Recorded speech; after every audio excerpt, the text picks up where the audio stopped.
Étape stratégique dans la finition des travaux de l'aménagement hydroélectrique de Soubré, l'opération de mise en eau phase préparatoire à la production effective du courant s'est déroulée avec un sentiment du devoir accompli. Pour faire le barrage, il a fallu d'abord construire cette digue, construire les ouvrages de sécurité, donc l'évacuateur de crue, la prise d'eau.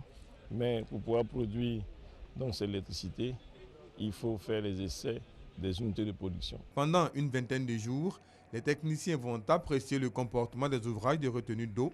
La centrale de Soubré, avec ses 275 MW, va augmenter le parc national, la puissance totale installée à près de 2200 MW. Objectif pour la Côte d'Ivoire, assurer la disponibilité de sa propre consommation.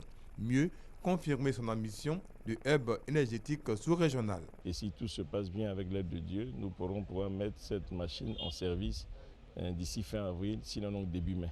Et nous allons suivre avec les deux autres unités de production. Ce projet de Soubré, en plus de la production d'électricité, est un exemple en termes social et environnemental, avec notamment une zone de conservation de la biodiversité, un espace de 200 hectares. Vous savez, avec la mise en eau du barrage, il y a un certain nombre d'écosystèmes qui vont être donc détruits, n'est-ce pas, avec tout ce qu'il y a comme contenu, la flore, la faune.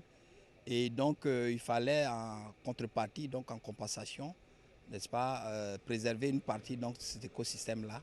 Et donc c'est pour cela que cette zone-là a été dédiée donc, à cet objectif-là de conservation et de préservation de la faune et de la flore. Lancé en 2013, l'aménagement hydroélectrique de Soubré a nécessité 331 milliards de francs CFA de financement.